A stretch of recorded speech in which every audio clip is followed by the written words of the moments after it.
In this video, we're going to talk about searching, how we can do some searching algorithms, and then hashing, which is a kind of searching or strategy for searching, okay? So it turns out searching is something that we do a lot. So if we have data structures, we have to think about the ways that we can go about and search on them, okay? So a search that we've talked about before is called a sequential search.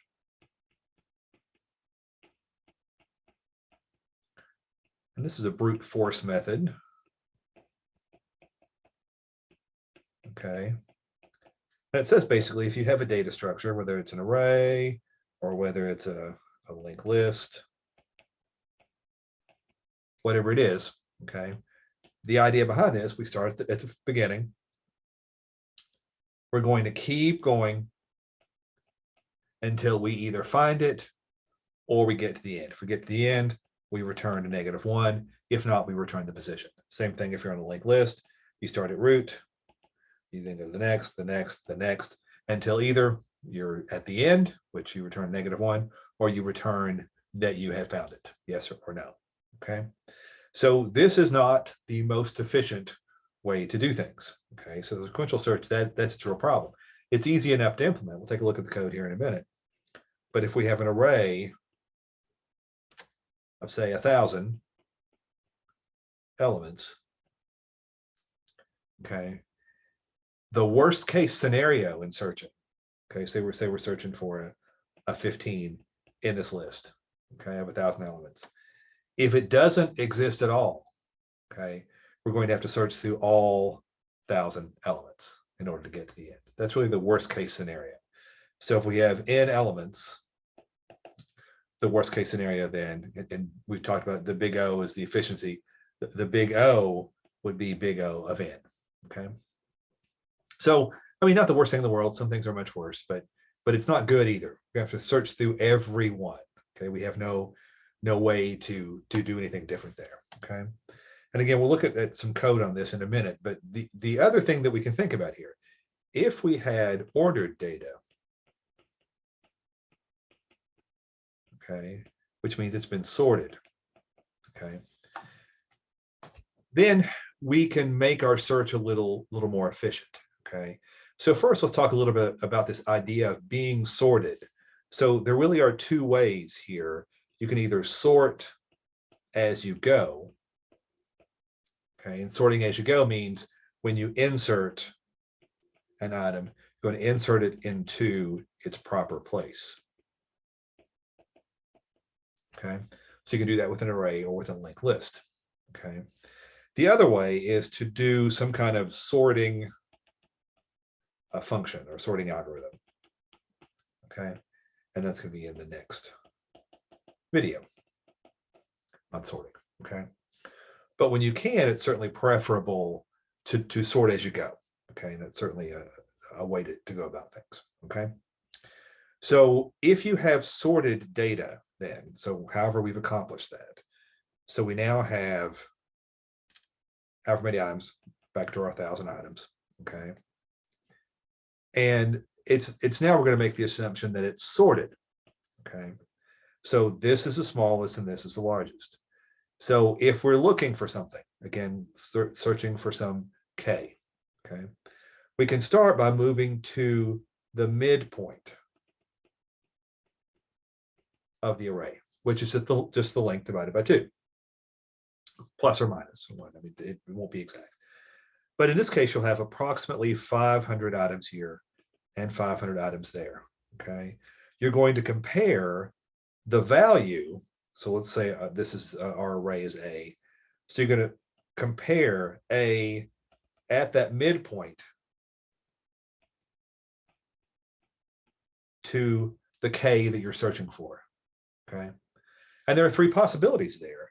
If A mid is equal to what we're looking for, we're done, okay? We found the item, okay? If A mid is greater than K, okay? So we look at this point at 500, say we're looking for a 30, but this is a 50, okay? So the A mid is greater, okay? it means that the item that we're looking for has to be in this direction. Okay, it's got to be to the left because it's sorted. Okay, so we're going to, in this case, we can exclude the second half. Okay, and in a similar way, if the A mid is greater than K, less than K, the other way, less than K, okay, it means we haven't gone far enough, and thus the answer must be in that direction. Okay, so in that case, we're going to exclude the first half because it can't be there. Okay, so what this means basically, when you start with the whole, you're gonna do this repeatedly. Okay, and then let's say it's in the first half, so you go here, you get a new mid, and you find out that it's in the second half, so now you're here. Okay, divide it in half, and it's back in the first half again, and all the way down. Okay, so if you had 1,000 in to begin with here, we're then at 500. Okay, and it's only taken us 2 comparisons. Sorry, only 1 comparison to get to here, and you're going to cut it down in half every time. Okay, and this algorithm gets us to, when you're cutting things in half roughly every time, you're going to get at some kind of log n. Okay, which is a better efficiency rating for our big O. Okay, so let's take a look at both of these in code. Okay, we want to see what this looks like to implement those. Okay, and I'm not going to go through and show how to do the ordered set. That'll be left to your own devices to do. Okay, but I'm going to force the issue, so to speak. Okay. Okay, need a bigger desk. Okay, so let's go ahead and first, so we've got here. So we've got, go ahead and get rid of that, don't need it. Don't need to take the time to do that, but I'm OCD, what I'm gonna do. Clear that, list that, there we go. Okay, so I'm gonna put both of these, the array list type, okay, we've looked at before, and it's just gonna be a way to kind of formalize an array. Okay, so it's the basic properties of array-based lists. Okay, we're going to use this so we can add the function to sort. So this has things such as the is empty, the is full, the list size, max list size, print, insert at, is item equal, insert end, remove, retrieve at, replace, all these functionalities. Clear list, and here we have our sequential search. Okay, for this one, we're going to take an item, so it's the item's not going to change and list is not going to change. We have 2 constants. The constant inside of the parentheses protects the item we're sending in. The constant outside of the parentheses protects the array itself. Okay. So we also have an insert there. And we've also got the binary search. And again, this binary search, it does not guarantee a sorted array at all. It's only for demo purposes. Okay. So this is going to keep track of this array of list called list that's going to hold the list elements, and this is templated so you can use whatever data type you want. Then we're going to have the length, which is the length of the list, and then the max size is how big the list can get. Okay, so we won't go through this much except the new things here, just so we can add things around. Okay, we'll get down to the sequential search. We'll see what that looks like, and we'll do an example of that. Okay, a lot of stuff there. Sequential search right here. Okay, so this, same as we saw before, we're going to, and I didn't use the count, so I'm gonna get rid of that. Okay, so we have int for a location. We're defaulting it to Boolean equal to false. We didn't find anything. We're then gonna go through from location being 0 all the way up to the length. Okay, so if the length's 100, we're gonna go from 0 to 99, which is how arrays work. Each time we're gonna increment the location by 1, okay? We're then going to say, if the list at that location is equal to the item, found is true, okay? And we're going to break. Break gets us out of the for loop that we're in, takes us down to here so we can determine whether we return the location if we found it, or if not, we return -1, which is just how we're specifying, or how we tend to specify that something was not found, okay? So This is going to run all the way up until it finds the item. Okay, so again, this is not efficient at all. This is brute force. Okay, but once it finds it, it will return the location. If it doesn't find it, it returns the -1. Okay, so let's look at then we'll take a look at the code in a second. Let's go ahead and look at it running in a second. But in this case, let's also look at this binary search. Okay, the signature looks just like it did for the sequential search. Okay, and again, I'm not guaranteeing that this is ordered. So this is not code you'd really want to do. You would want to use this as part of an array that you've either sorted or one that you're keeping sorted, keeping ordered all the time, or on some of the data structure that's sorted. Okay, but in this case, I'm going to set the first and the last. The first is 0 initially, and the last is a length -1. If we have 100 elements, this is 0 to 99.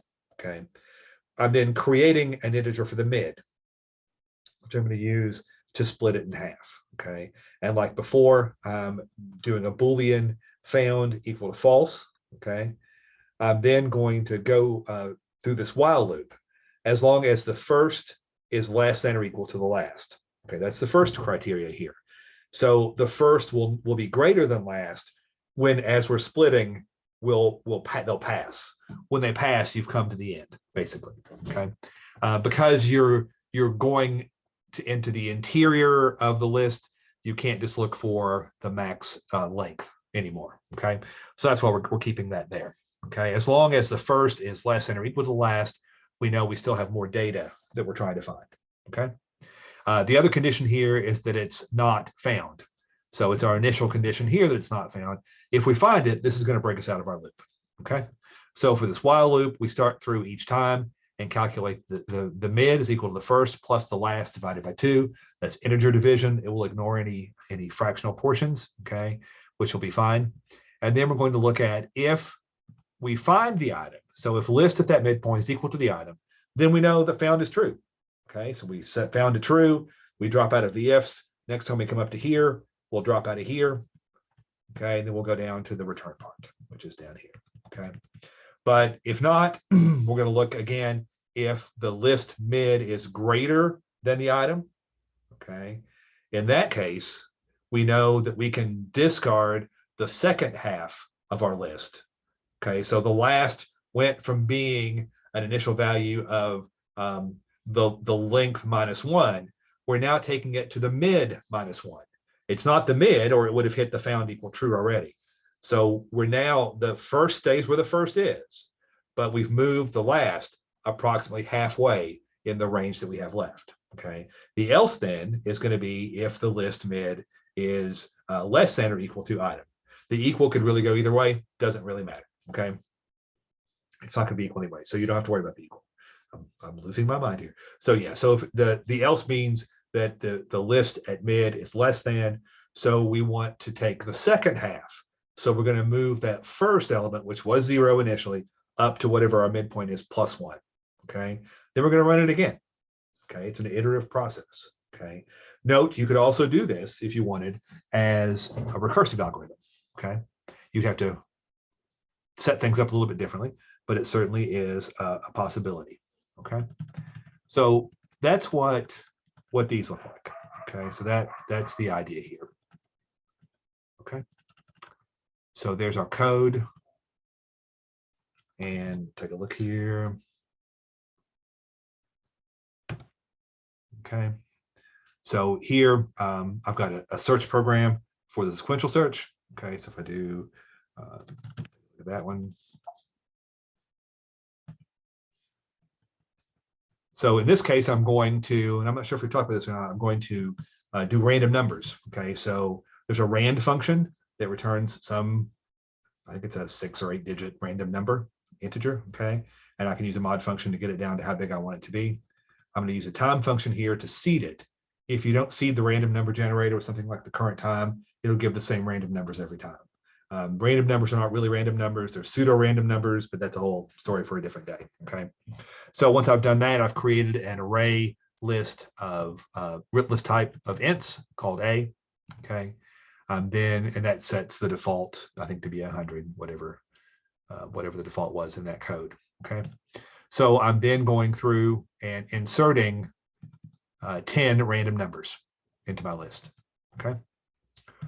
I'm then printing out the list, what's there. I'm then going through and I'm entering my search term. Okay. And then I am saving this P here as the sequential search on that search term K. And then if it's -1, it's not found. And if I find it, I find it. Okay. So when I run this,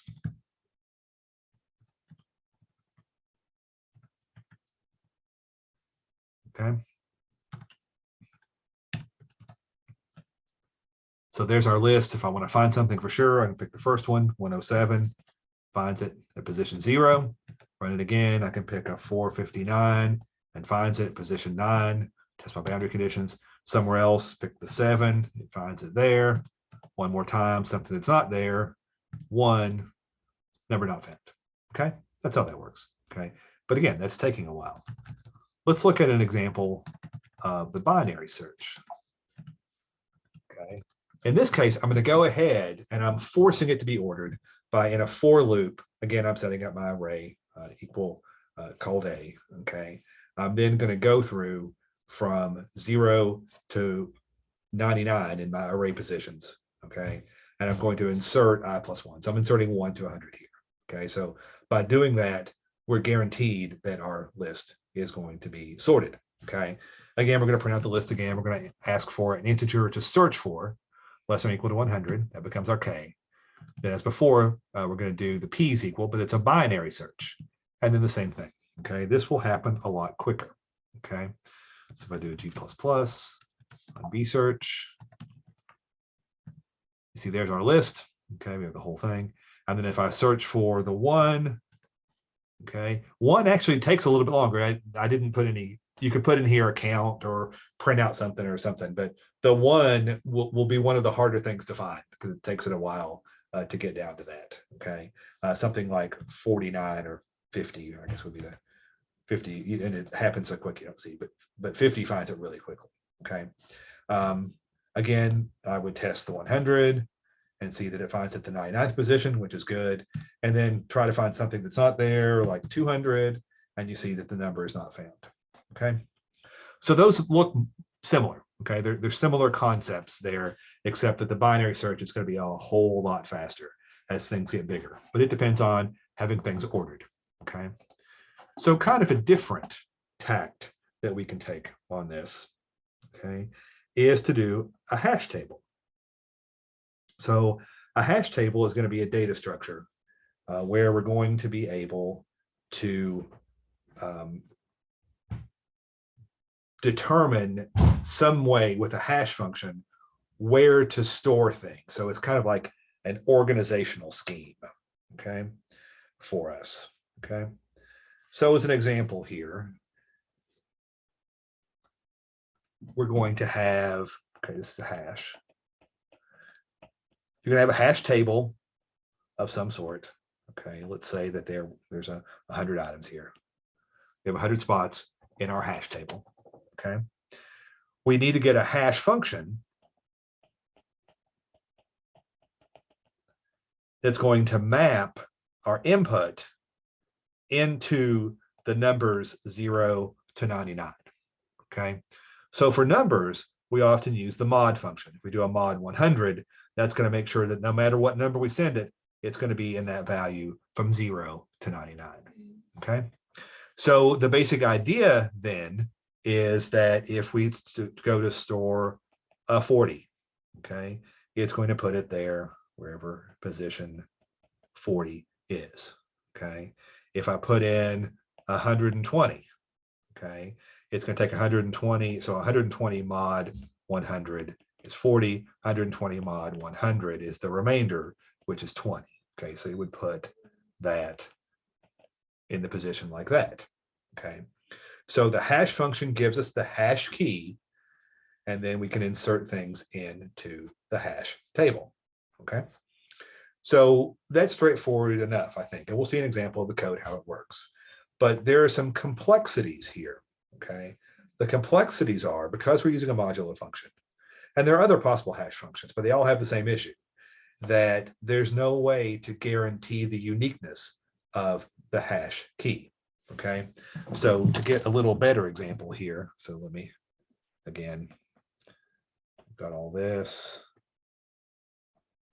Okay, so at position 20, we have a 20. No, sorry, we have 120 there. And then at position 40, these are just approximate locations, we have a 40 there. Okay, looks like a 90, but it's a 40. Okay, so the search becomes really straightforward at this point, right? If the question is there a 20? Okay, I run the 20 through the hash function, and it returns a 20. It does the mod 100. Okay, I can look to see, is there a 20 in this box? There's not. Okay, so not found. Real straightforward. Okay, so that's good. If I'm looking for a 40, okay, it takes the hash function on 40. So 40 mod 100 is equal to 40. Okay, it looks in position 40. Okay, is it there? It is. We're good. We're found. Okay, so that's the idea. Okay, but there's a problem here. And the problem here is that the keys are not unique because of the mod. Okay, so we've stored here a 40 and we stored a 120 and we're good. Okay, we could, if we try to store now, that we do want that 20. Okay, so we're going to add a 20. So the 20 mod 100 is equal to 20. But when we go to store this 20 there, we see that it's full. Okay, so we have a problem. How we deal with the problem, there are a couple of ways. Okay, so we can do either open hashing or we could do chaining. So with the open hashing, it means basically that if we go to store something at a position, in this case 20, okay, and that is occupied, then we're just going to move over to the next one and put it there. Okay, so 20 is now stored there. So now if we wanted to add a 220, take that mod 100 as our 20. Okay, we would then store that there and so forth. Okay, so this is called linear probing. And there are other ways. There's quadratic programming, different ways you can do it. But in this case, you're just going to keep putting it to the next one. Okay, which solves our problem somewhat. Okay, but it creates another problem when we go to search now. Okay, so let's say we have this. This is what we have in our hash table. Okay, and we're going to ask the question. That was actually 220, wasn't it? Is 220 there? Okay, is that in our structure? Okay, run that through the hash function of 220. It's going to give us 20. So we know where to start. Okay, we go here and we say, is this equal to 220? It's not, but we're not done. We're going to look at the next item. Is there something in the one to the right? Okay, so we're going to look there. Is that 220? It's not. Okay, but it's not blank yet. So we're going to look one more time and here, and now we find it. Okay, in fact, you have to keep looking until you either find the item or find a blank. When you see this blank, then you know that you're done. Okay, so if we were looking for a 320, we would try the 120, try the 20, try the 220, and at this point we would know since there's nothing there. Okay, of course, if you get your table really full and that's full of something else, you have a different issue. Okay, so that's probably the simplest coding wide to deal with, but you could have some other issues. The other way to do it is through chaining. The way chaining works, if you have a certain key where you store a value, you're going to store it basically as a linked list. Okay, so you would have your 20 there. Okay, and if there were a 220 and a 120, those would all be stored there, which deals with the problem pretty well. Okay, if you have a hash table that doesn't have any, and these are called collisions, when two things go to the same area, when two values hash to the same hash value, okay, or hash location, okay, which you're going to have collision. But if you happen to have a data set where there is no collision, then you can, with a hash table, immediately know if it's there or not. One comparison, okay? If not, your performance degrades, okay? So the worst case scenario for the open hashing here is that the max length without a space. Okay, that's how far you could have to go. Where in this case, it's going to be the max length of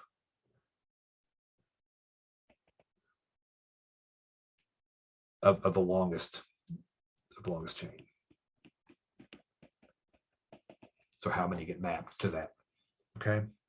So that's the idea behind hash tables. So let's take a look at the code. I'm not going to show all the code. Okay, I'm going to show the basic idea of the code, but we're not going to worry about collisions. Okay, I'm going to leave that as an exercise for the viewer. Okay. So let me go and stop that share. After we're done with that entirely. So now I can come back over here. Now we're back on sharing the screen here. Okay, so it's out. Okay, so I have this hash with no overflow. Okay.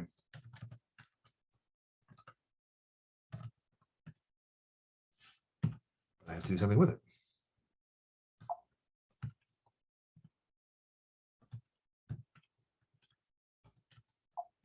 There we go.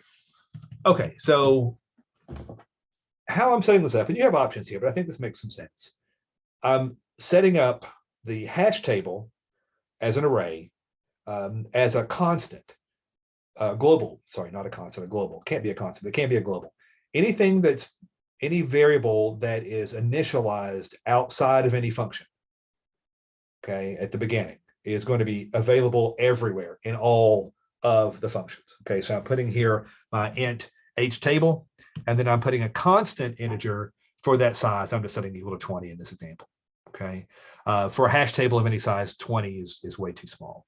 Okay, so once I've done that, this is just my little test purposes here.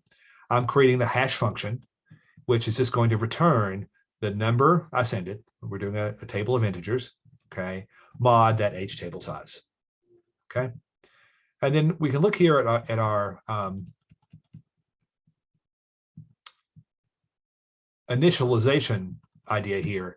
So I'm going to go through to start with, okay, and I'm going to set all the values of my h table equal to -1.